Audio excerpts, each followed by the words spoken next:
because that actually forced us to start looking at things. And so all of a sudden our bank account we're just like, okay, well, we're not putting this into our 401k. Now all of a sudden there's a lot more money that's flowing into our bank account. Well, what are we going to do with this? So we looked at different ventures. Real estate was one, opening a gym or opening a restaurant, right? Those just always seem like the ones that people think about, right? And so because I had worked in gyms before and kind of saw the grind and the amount of effort that was put into it and the likelihood of them failing, that obviously didn't work out in restaurants we don't know anything about. It just, in the back of your head, it just sounds cool to open a restaurant. So that's why real estate kind of came first and foremost, because it was like, hey, pseudo passive, you can put money in and ideally get money out monthly. So yeah, we did start, I don't want to say single family, but we started in individual units. We bought some condos in Raleigh near downtown. There's a college there, and so they're kind of nice.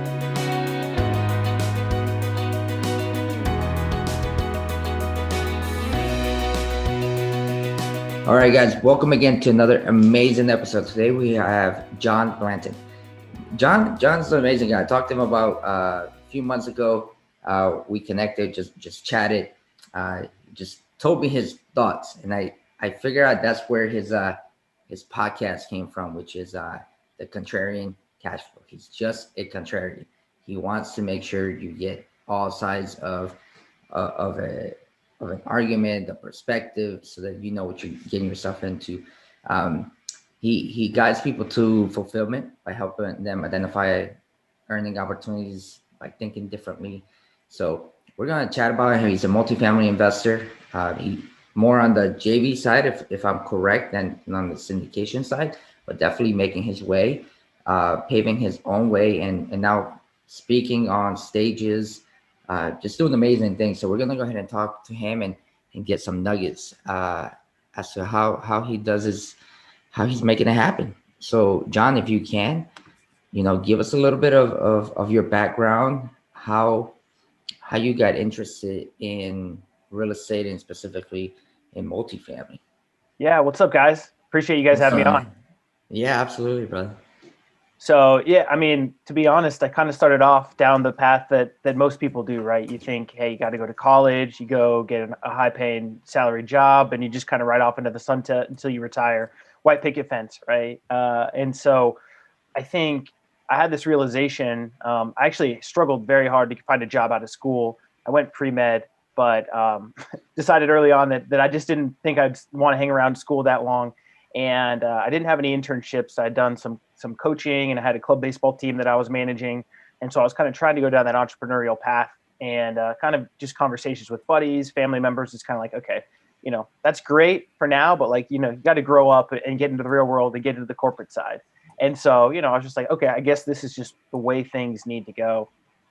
And so from there, it was actually really challenging for me to find a job coming out of school, but landed in sales and, just kind of had an exponential rise from there. And was very fortunate, landed in good positions, and early on just kind of got to that level of attaining, that income fairly quickly.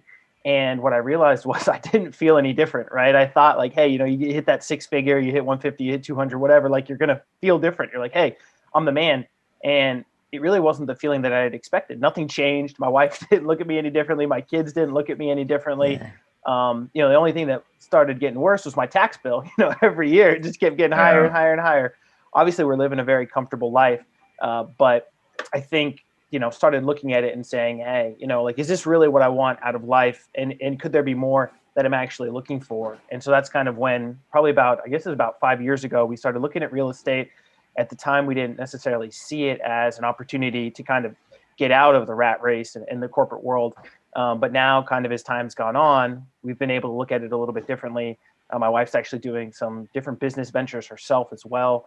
And so I think we're just kind of getting to the point finally where it's like, hey, we want to be in a little bit more control of our time, and we want to be around for our kids when they're at ages and when we're at ages that we can actually get around and do fun things together, right? So I think that's really kind of what we've started to look through and kind of where we want to be.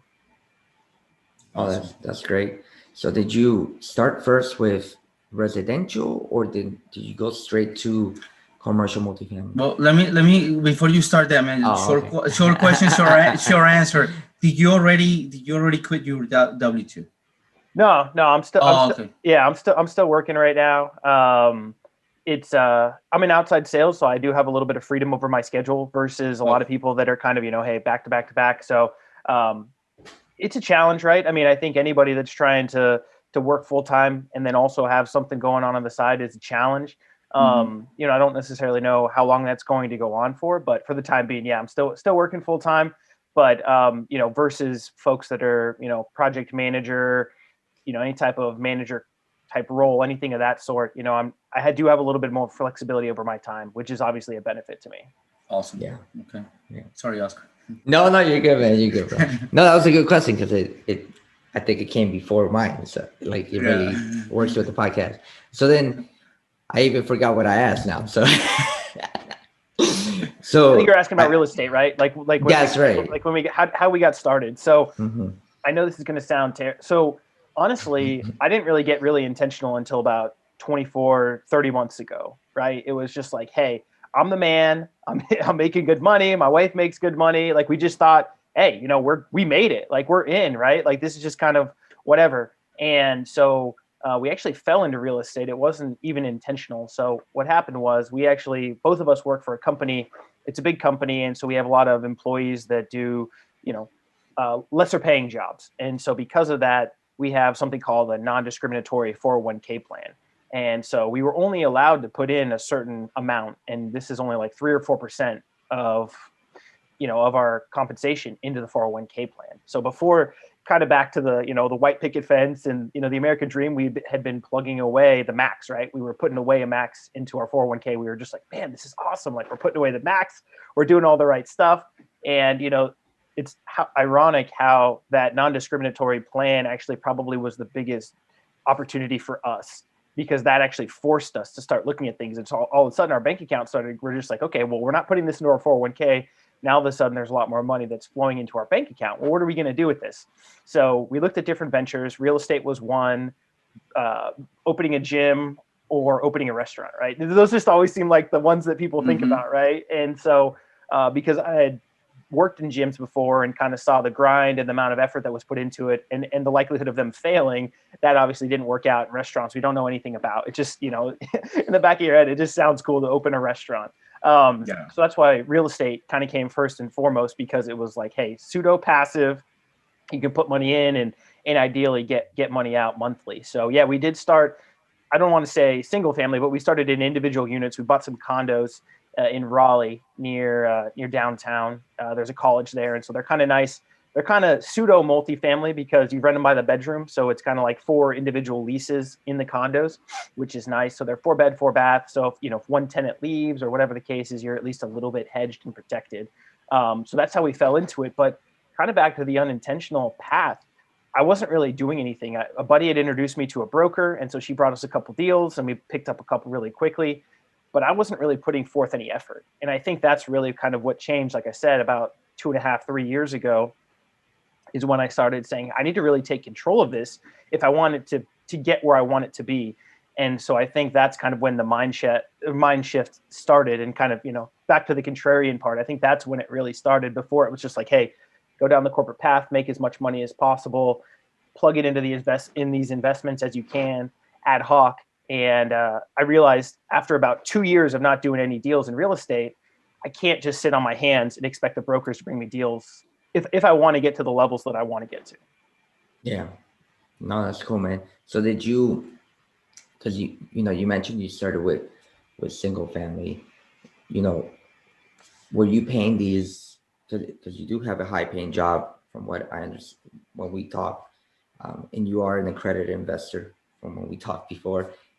Are you paying these cash because you had savings, or were you partnering? How were you actually doing this? Yeah. So initially, we were fortunate enough to have a little bit put away in savings. So we were only putting down the minimum 20%. So there's a credit union around here that we were able to kind of work with. And so they had very aggressive rates. It's a 5-year ARM. So it is adjustable after those 5 years, but it's 5-year terms. And so they only needed 20% down. And these condos at the time are, what are they called? I can't remember the name of it, but there's such a high percentage of investors in the community that you can't get traditional financing on them because they know that they're just investment properties. And so, like I said, I haven't bought one in so long. So I'm kind of forgetting what it's called, but yeah, so we were just doing the traditional 20% down, getting the traditional mortgage on it and obviously having it in our personal names. That's kind of one of to get the 30-year amortization on the loan. That's what we were doing, just getting it in our personal names. Yeah. So then what's your exit strategy there to let it go before the 5-year point? And did you do that? Well, so this is again, back to the unintentional aspect, or kind of like, this is where Dave Ramsey was, right? So what did we start doing? We just started every single dollar extra we had. We just started paying down the mortgage, right? We're just like boom, boom, boom, boom, boom. And so, we had ended up paying one off in about 12 or 14 months or whatever the case is. And we were just like so happy. We were just like, oh my gosh, this is awesome. We're doing it. Like, we're crushing it. Like, now we own this free and clear. And we looked at, the annual statement. We're just like, oh my gosh, that's all we made. Like we owned, like I thought we were supposed to be balling because we owned this thing outright. And so I think that's when I started really dawning on me is like, I need to really start looking at these investments at a more high level and analytically, not just, oh, okay, well now I own this free and clear. Yeah, I don't have any debt against it, but what's the actual return profile? Because, if it's worth 150 grand and I'm only making, 10 grand a year, is that really the best return profile? Should I reallocate that capital into something else, be it passive, be it active, whatever the case is? And so I think that's, again, kind of one of those light bulb moments in my head when I started looking at it and saying, okay, I need to really look at these analytically and not just, oh, okay, yeah, I'm kind of feeling my way around and going through this unintentionally. Yeah. So basically you started putting your money in real estate because it was better than to just put it on a savings account. That's where the whole venture started. And then Dave Ramsey, what made you change? Because I have this conversation with a bunch of people, and they go to towards the same path that you're talking about, where it's like, I want to pay my house. Now that you've gone through it and you already went through a whole system and the whole process of like, okay, I'm gonna put everything into paying my property. What do you tell these people before they go the whole way, to do or not to do? Yeah, absolutely. And it's kind of funny that you're asking this question because we just had an instance. We just my wife needed a new car. So we bought a new car. And so we were like, should we finance it? Should we not? And so I think just because there's so much uncertainty right now and just kind of determining what we're going to do with our lives is like, it's better just not to have a car payment right now. So it's just like, hey, let's just buy it outright, which fortunately, we just had some windfalls in a couple deals and she's got some stuff. So, for any of my friends out there looking to do the tax stuff, we're going to do the Section 179. So we're going to get full depreciation of that vehicle year one with the bonus depreciation. I mean, it's going to save us about $15,000 in taxes. So that's kind of the big thing. You're using it for work? Is that the purpose? Yeah. Okay. Well, I mean, we're using it. Work. Yeah. So we're putting it in service for the company. And so I think that's a big one is that kind of, I think that's when people talk about the active passive, right? I think that's a big thing you want to think about is the more on the active side you are, the more flexibility you have from a tax perspective. So, it's one of the things I always say now is like, the best way to get a good deal on a car or save money on a car is to own a business. I mean, it can go up to like, I think it's $1 million or $1.5 million that you can buy of vehicles or equipment. Oh, wow. To put into service, and you can depreciate it 100% year one. So, I mean, the offset is you can't write off expenses against it in the future, but it's pretty nice to get a pretty nice tax savings. So, as far as the mindset, Dave Ramsey stuff, I think, it really came from my parents. And I think that's kind of what started with just the, just kind of the corporate path too, right? It was just like, I think that was really ingrained by my parents because my dad was an extremely successful corporate employee himself. He's a corporate CFO for a publicly traded company. And I saw his company get bought out by private equity and they kicked him to the curb. And, he had a very nice payday coming out, but he lost a lot of kind of his self-worth because he had tied so much of that up in his career and his job. And so from that was like, I don't even know, probably, I mean, about the same time, like 4 or 5 years ago.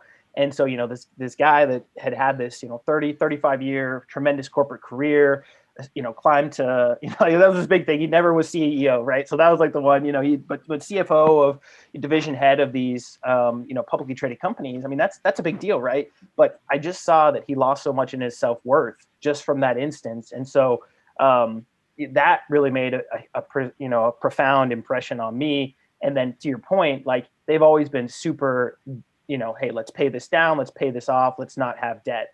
And so for a long, they've never really had a car payment, since they've been, or I've been around, they haven't had car payments. They've tried to pay off the house as quickly as possible, all that stuff. So I think that was really ingrained in me. And I didn't really start thinking leverage because he actually did do a real estate dealing when he was younger, and he ended up having to get foreclosed on because they did a terrible job. So he kind of steered away from the real estate for a long time. So I think really it came more from my parents, and not until, this is even more 12, 18 months as I've really started diving more into inflation and the cost value of the dollar. And obviously it's extremely important now when you're talking about different assets, right? That's why crypto's blowing up, why commodities are going crazy, and why the stock market's going up so much is just because people are like, where are we going to put our money? The value of the dollar keeps diminishing. And so I think that's, for me, I think there's two things that if you're talking to people about being in debt, first of all, how comfortable are you being in debt? It doesn't make sense for you to just rack up tons of debt, even though it's maybe the better financial move analytically, if it's going to stress you out. So with the car payment, that's what we thought about. It's like, hey, do we want to add another $500 or $600 a month to our monthly expense rate right now? It was just like, no, we'd rather not. So we had that was a more of an emotional decision than an analytical one. So that's the first one. But the second one is, the time value of money is so important. And I think that's one, again, that I didn't realize the value of it until recently. But especially when you're talking about a house and paying off a house early or a mortgage on a property, obviously commercial properties are different because you got balloons, right? So it's a little bit different scenario. But if you talk about like a single family rental, the dollar you're paying today versus the dollar you're paying in year 10 or year 20, it's crazy. It's crazy. So they're allowing you to pay with money that's worth less in the future. And so it was because I was talking to my wife about it just recently. She's like, oh my gosh, we still owe that on our house. And I'm like, we're very, very minimally leveraged. Like we want to draw this out as long as possible. I didn't want to, we did the HELOC instead of the actual cash out refi on the house. And so, because I think that just, again, for me, the flexibility is there, right? If I want to pull the line, I can. If I don't, my monthly payment doesn't go up unless I'm, using that from an investment perspective. So the biggest one is, how comfortable are you with leverage? Because that's, if you're just stressed out all the time because you've leveraged all these things and your monthly expenses are higher than you can handle, to me, that's counterproductive. But if you can be comfortable with that and you can draw it out and you have enough income streams to offset those expenses, it makes no sense to pay with today's dollars if you can pay assets down with future dollars. I agree. Yeah, and I think that's key, man. You have to be comfortable with your stress level, with your strategy. You can't do what someone else is doing. You have to figure it out for yourself.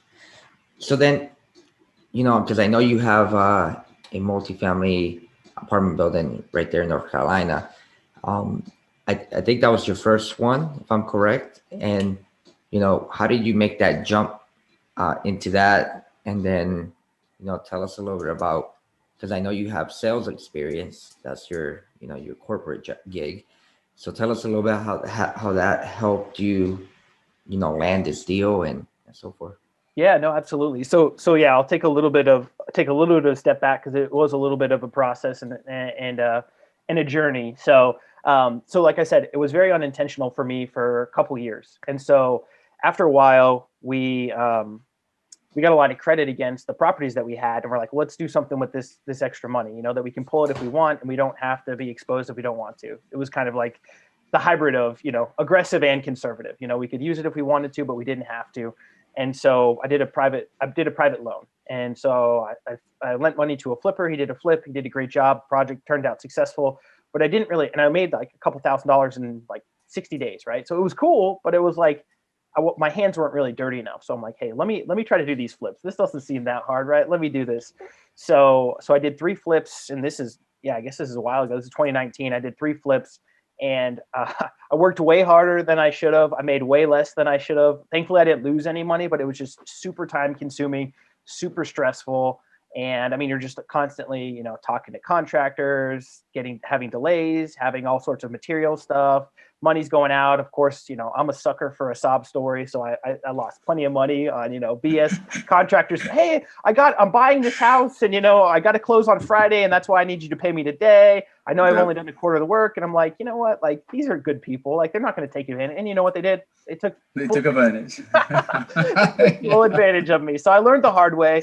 You know, I probably spent, you know, $25,000 or $30,000 way too much on those projects. But again, thankfully came out, you know, they were wins. But one of the projects that I did kind of on my own, I kind of ran GC on, and I'm the farthest from handy person ever. So I was learning literally everything. Like, I don't even know what most of the stuff's called or anything like that throughout. And so, so I had the opportunity to kind of run GC on this one. And when I closed that deal and I resold it, it was one of the proudest moments of my life. It was like, oh my gosh, like I did this. And so it was exciting. And I was like, oh my gosh, like I have the ability to make this capital outside of my job. Right. And I think that's one of the hard things when you have a corporate career that can be tough sometimes, is like, well, how can I actually make income outside of that job? Like, hey, I'm really good at this, but am I just in a bubble? Like, do I actually have the abilities to do this outside of this corporate sphere? And I think from at least the conversations I've had, I know a lot of other, you know, successful professionals have the same concern. So that was for me, like the awakening right there. What I realized was it's really hard to find deals, regardless if, you know, you're flipping, if you're trying to get rentals or whatever the case is. And this is 2019, right? So things were hot, but they're not on fire like they are now. Yeah. And so from there, I kind of realized, like, I was talking to wholesalers a lot, networking with them, and I just wasn't getting any deals because they were just throwing stuff up at crazy numbers, which of course, if I would have bought them then and flipped them, you know, I would have made a lot of money, but well, not with my skills, but I would have made some money at least. And so from there, I was like, hey, let me start maybe going down this multifamily path. What's this all about? And so I was looking at, you know, smaller deals, whatever, 6 to 10 units, 15 units or whatever. And so I started networking with brokers. Hey, this is my criteria. This is what I'm looking for. And it just wasn't really getting anywhere. And so then I started getting more into the education side. So I was reading all the books. I read Joe Fairless's book, which is an outstanding book, by the way. You know, all the podcasts and all that education. And so me being stubborn and a salesperson, I was just like, you know what, let me just try this, right? These brokers can't be that much smarter or better than me. You know, I talked to a bunch of them. So I knew what I was working with. So I'm like, you know what, these guys are just talking to these owners. Let me just see what happens. And so my first foray was I pulled a list from ListSource and just, you know, of course my filters I had on it were probably terrible, but I was just like, so that I ran it through a skip trace, ran it out. And so I just started calling through the list and I ended up getting a property under contract. And again, you know, me in my infancy being so naive, I was like so excited. I'm like, oh my gosh, this is awesome. Like, I'm so stoked. It was 12 units. I'm just like fired up. And, you know, I get in, we do the due diligence, we walk through the property, and it just, you know, it's just a bridge too far. It just needed so much work. It probably needed 10 to 12 grand per unit. There was definitely upside in the rents, but it just was all in. I was like, I don't think I can refi this and even get all my capital back that I put in, let alone, you know, I was still going to have $200,000 or $300,000 in the deal. And I'm like, I just don't think this deal's worth it for that level of work and the amount of risk. So I was like, let me walk away from this one. And then after that, and that, you know, ListSource is cheap, right? I mean, that probably cost me, what, a couple $100 maybe to get that list out. So then I came across this tool called Reonomy, and it's a couple $1,000 investment. And I'm just like, you know what, this is early last year. And I'm just like, you know what, I think maybe, like, let me just really try to make a run at this. Like, I need to give myself the opportunity to be as successful as possible. So let me give myself the best tools. So I'd done the free trial and I ran through it and I was like, you know, this is pretty legit. Let me go through this. Yeah. So then same thing, just running my filters, you know, certain properties that I was looking for motivated owners, right? Or motivated owners. And so was running the list, no sales last 10 years, you know, depending on how much debt's on the property, you know, when things have traded and whatever. And so, I mean, honestly, like within the first 2 weeks, I had a deal popping and I was like, oh my gosh, it's a 20 unit. And I'm like, oh my gosh, this is awesome. Like, this is easy. Like, I got this. I'm the man. And so, I mean, this one was rough. And so it was an attorney. The guy had gone to school in North Carolina, but now he's down in Florida.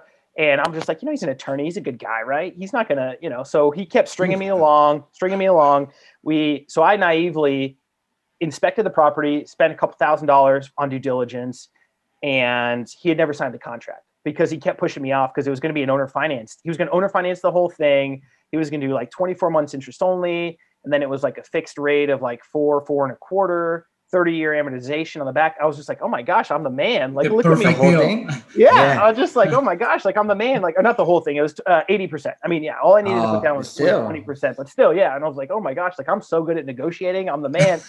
And so I did all this stuff. And then last minute, he just like pulls the rug out from under me. You know, he's like, oh, we're just going to pass on it. And I'm just like, what do you mean you're going to pass on it? Like, I'm literally driving to drop off the earnest money check. And he's like, we're just going to pass on it. And so like my heart sank, you know, unfortunately, not one of my prouder moments. You know, I wasn't begging, but I was pretty darn close to begging. I'm just like, how can you do this? Like, you know, what's it going to take? And he just kept, you know, running me back and forth, giving me the runaround. And so that one ended up falling through. And so then that was kind of like the rude awakening. And then I was like, I don't know if I can just do this on my own, as far as just like making sure that I'm setting myself up for success. And wait, then let me ask you a question real quick. So yeah, you were going down the, you know, owner finance path, and you were going through it without a contract in place, an initial contract in place for due diligence period, all that stuff. Am I correct? So we had agreed on everything. And again, this is kind of how naive verbally. So verbally, and I had sent him the contract, and he had it. But so the way he was stringing me along was he was saying that he was working with his attorney to figure out all the terms of owner financing.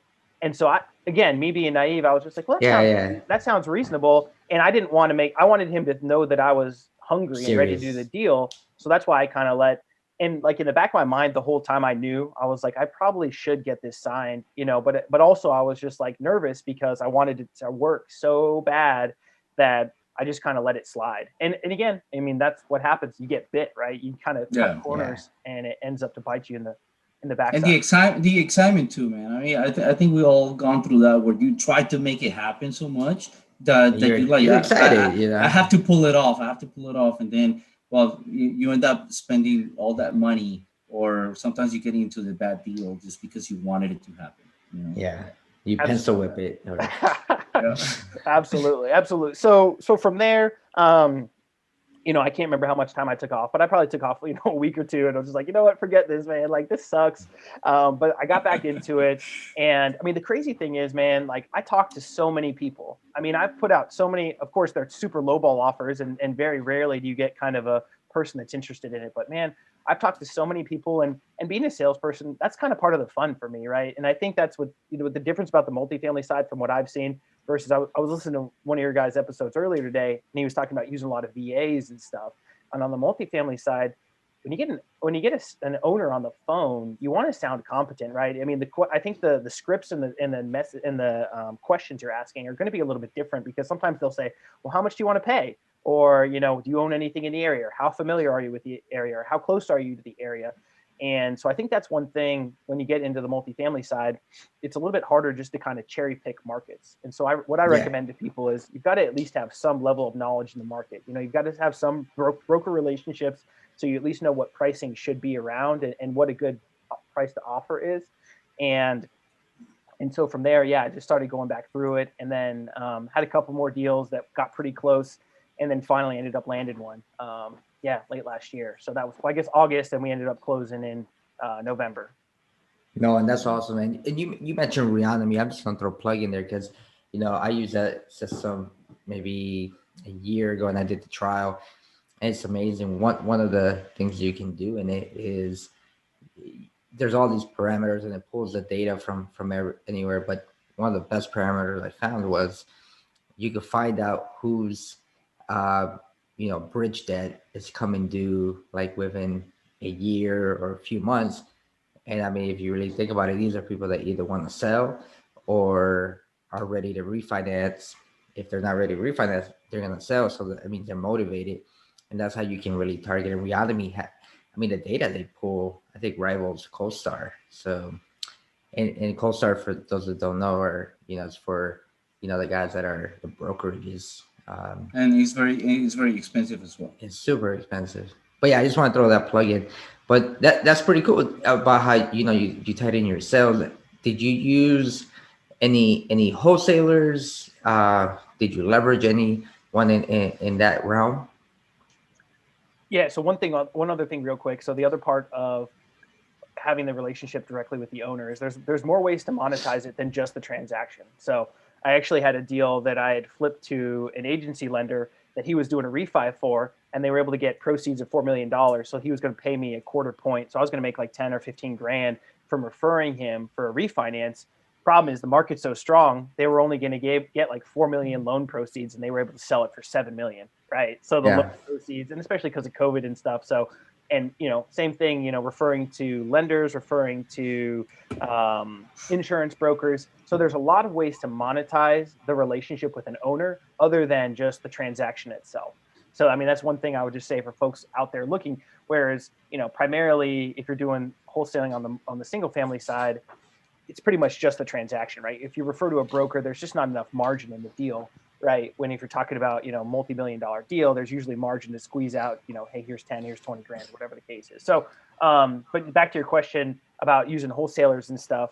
For some reason here in North Carolina, there's just not a lot of folks that are doing kind of that mid-level space, right? The kind of that 10 to 40 units. There's just not a lot of people. There's a guy that I'm starting to build more of a rapport with, and he's kind of doing the same thing a little bit. But it's just so hard to get these people on the phone, and it's so hard that these deals are just in such demand. It's like, do you really want to loop somebody in, right? If somebody snaked you on a wholesale deal or a single family deal, it's like, that was 10 grand, 15 grand. But, if somebody snakes you on a multifamily deal, I mean, that could theoretically be a couple $100,000. So I think that's why I've decided just to kind of play it close to the vest. I do want to start experimenting with other markets, just, and kind of maybe a throwaway market where it's like, I don't love this, but maybe I could plug in a VA and just kind of see if I could systemize it. And then obviously I could look at scaling more so, but I like to at least be, somewhere where I have a, 4 or 5 hour driving distance where I can get there and back in a day. So if somebody said, hey, meet me here today and let's sign this contract, I want to be able to be there and make it happen. Yeah, no, I hear you. So let me ask you this, man. I mean, one is real quick, if you don't mind sharing with us the business plan for this property, and the other one is, so you just started your podcast as well, and your podcast, the name, and I mean, you're gonna talk about it, but the name is so interesting and so catching that, I mean, before we started recording, I was like, man, I'm interested in this story because it sounds like you're going against the current on your tactics, and that's what you want to show people. So I want to hear that too. So if you can share with us the business plan, what's the strategy, or what's the plan for the property that you just closed on last year, and then tell us about the what is it that you want to show people to do. Yeah, no, absolutely. I appreciate that. So I'll give you kind of like a synopsis of how it played out. Like I won't go in through the whole thing, but so older woman, I didn't realize at the time, but she had liquidated about 160 doors the year before. So she's probably worth at least 10, maybe 15 million in the same market, but she inherited all of it from her dad. And she was, I don't know if she's the sole heir, but I'm assuming she was the sole heir because she was the sole owner of these properties. And so honestly, when I called her, I thought it was a throwaway property. I'm like, it's a property. It's never going to hurt me to have more experience talking to property owners, right? Regardless if I want to buy it or not. I was just like, looked at the crime map, looked at some stuff. I'm just like, I just don't love this property. And so I talked to her and I'm just like, if I can buy it low enough, maybe I can turn around and flip it or whatever. And then when I'm talking to her, she's like, I've actually got this other one that I'd like to sell and just liquidate everything at once. So it was a 14 unit and a 4 unit. And so I'm like, okay, that sounds fine. So we're negotiating. She sends me the rent roll, not the rent roll. She sends me the P&L and I'm just like, okay, this looks good. So I offered her, super lowball price. And I give her a date that she needs to respond by. Date passes, I'm like, oh my gosh, she ghosted me. Like I was all excited because I'm like, oh man, this is it. So I call her back the next day. I'm like, I don't want to just like blow her up right afterwards, but I call her back the next day and she's like, oh, sorry, I was out of town. Like I didn't even think about it. Let me look at it. Give me a call back tomorrow. She calls me back and she's like, oh yeah, that price is fair. Yeah, let's do it. And I'm just like, oh my God, yeah. And then this is the best part. So then she gets me in contact with the property manager, and I thought I was buying a 12 unit and a 4 unit. They send it to me. It's actually 14 units. So I was happy paying that price at 16 units, and it ended up being 18. So that was like the coolest part. Was I was just like, I just found 2 units for free. So I was like, oh, this is pretty sweet. So yeah, it was kind of honestly like just one of those situations. And so With the 4 unit, I've already actually sold it. So that was just, I didn't want it, but I knew that the market was so strong. So I bought it for right around 30K a door. And then we just sold it at about 45K a door. It was a quad. It was a great property. It was just in a bad area. And so that was kind of why it was just like, maybe even if I tried to burr it, it probably would only cash flow at a couple $100 a month. The HVACs, the roof were coming end of life. It's like, do I really want to mess around? So, I was able to net like 60 grand on that thing just by flipping it. I bought it in November 19th and we just closed. So like within 60 days was able to get out of it. And if it was a cash buyer, it would have been even faster. And when you mean flipping it, you mean just holding it and then selling it, right? Yeah, wholesale. Yeah, I mean, I pretty much. Yeah, wholesale. Okay. Yeah. Not really flipping it because you didn't put anything into it, right? Well, so it got shot up. In the meantime, it got shot up. It had like 10 bullet holes in it. One of the tenants had some, was doing some, I think, drug things, and so it got quite shot up. So it had some bullet holes. So we had to patch those. But outside of that, yeah. I mean, like major renovations, you did it. That's right. You just held it, wholesaled it, and the market's so crazy right now. It's appreciating. You did the right thing. Northeasterner, yep, just Northeasterner. He's just like, oh, yep, that sounds like a good deal. I was like, all right, take it. So, so that was a nice little win for that. And that was part of it. Also, was just like I wanted that money to prove to myself that I could do it, right? So even 60 grand's great, but even if it was just 10 grand, it would have been like, hey, I did this, and my wife was giving me a tough time. She's like, you've just wasted so much money. Like, you bought this software, you're doing this. Are you going to ever make any money, right? So part of it was like, I just needed to prove to myself, like, hey, this is possible, and I can actually make money on it. And so I think that was really kind of the proof of concept. It's like, I can do this. Like, this is possible. For the 14 unit, I mean, fortunately, we bought it at such a low basis that, I mean, we're really slow playing it right now. Obviously, we want to turn it, and it's a 69 vintage. So I'd love to say like I'd like to hold it long term, but I think it's really just going to depend on how end of life some of the capex stuff starts. How the sewer drains, those are going to be coming up for repair pretty soon. I mean, some of the other things. It's got a new roof. We just did about $30,000 next year capex, so it didn't have gutters. There was a lot of rot on some of the soffit and fascia, so it actually looks more modern now. It looked like it was right out of the 70s before. Now it does look, we did a nice little gray tonal and painted the shutters black, and so it looks like a nice little property now. Of course, it's a C-class asset, but it looks a little bit nicer.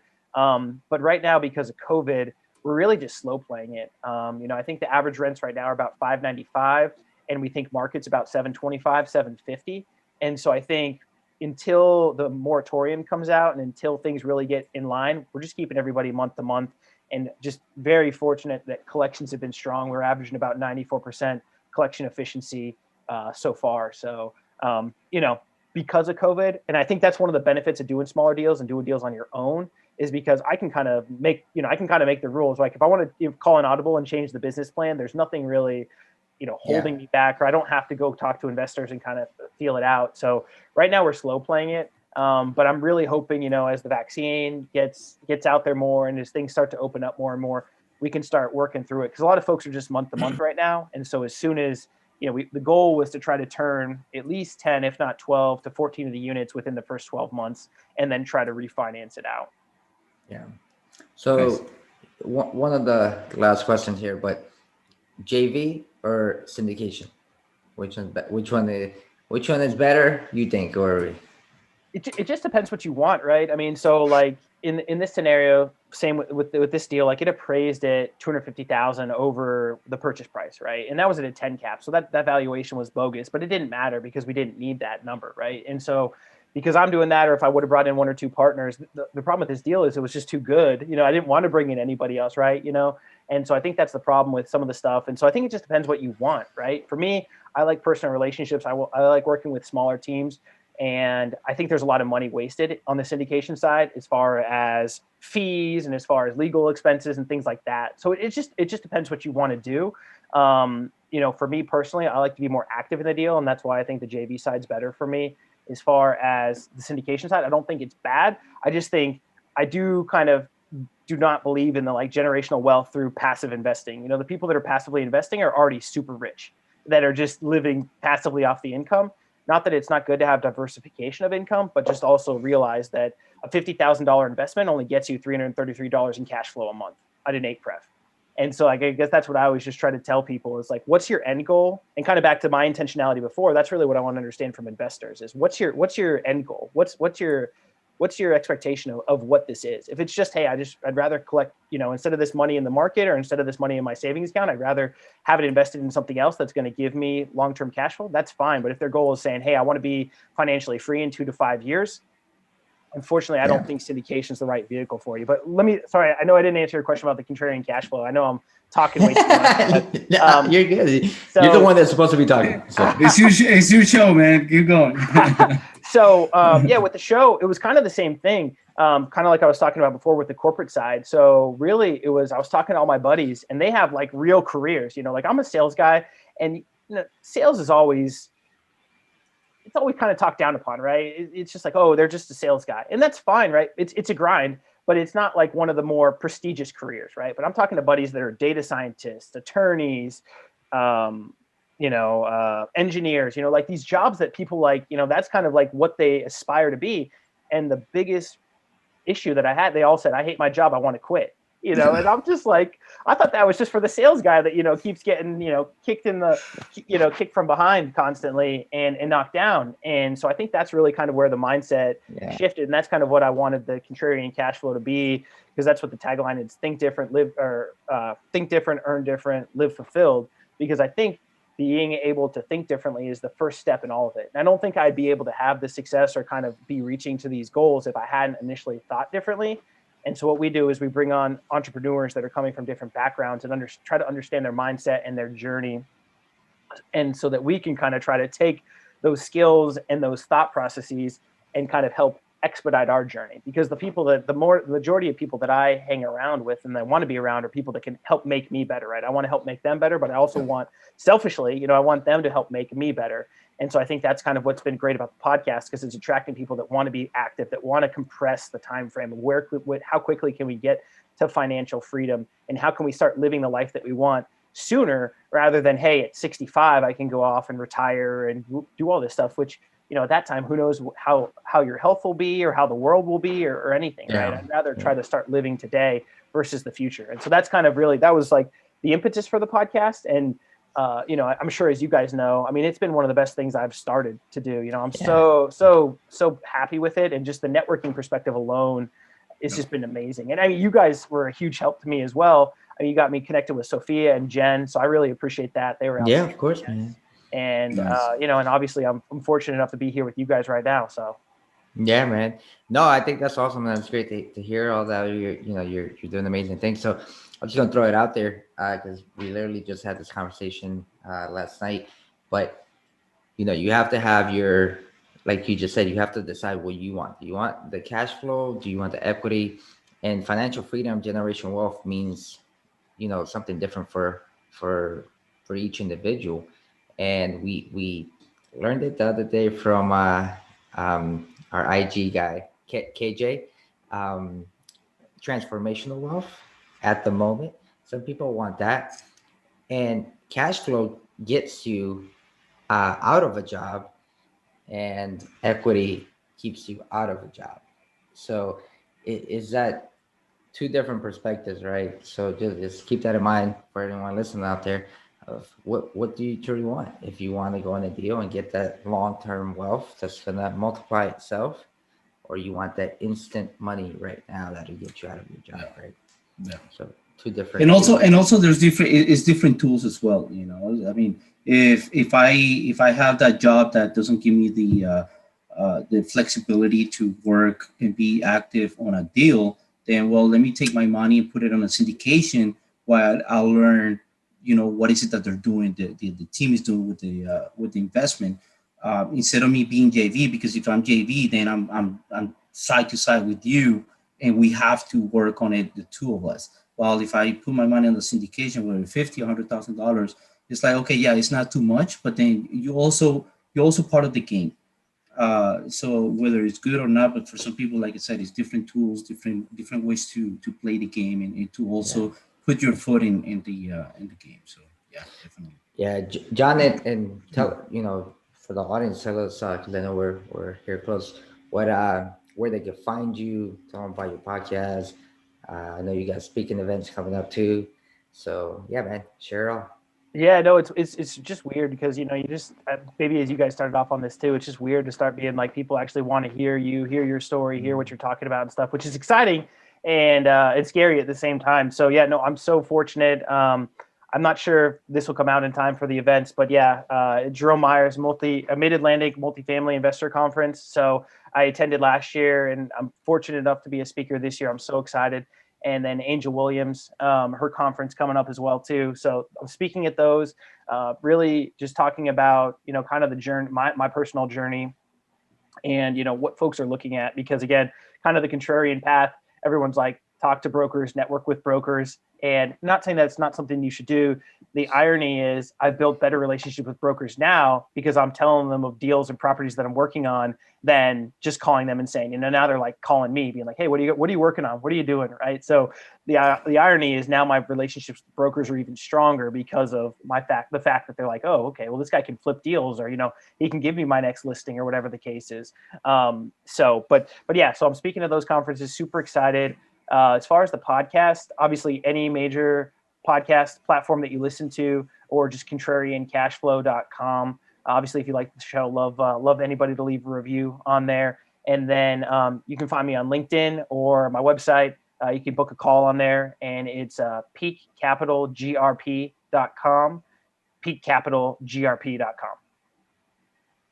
Awesome, man. Yeah, and for the audience, you know, just a reminder out there, if you like the episode, leave us a 5-star review, send us some feedback. We also out there, we have our free ebook, our intentional digital planner, and we have the course out there now. So go ahead and you know, check it out, and you know, we're always glad to help get on that one-on-one.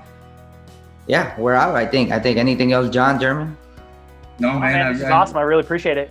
All right. I really enjoyed it, man, and I really enjoyed the story and how you got there. But thank you. Yeah, that's awesome, man.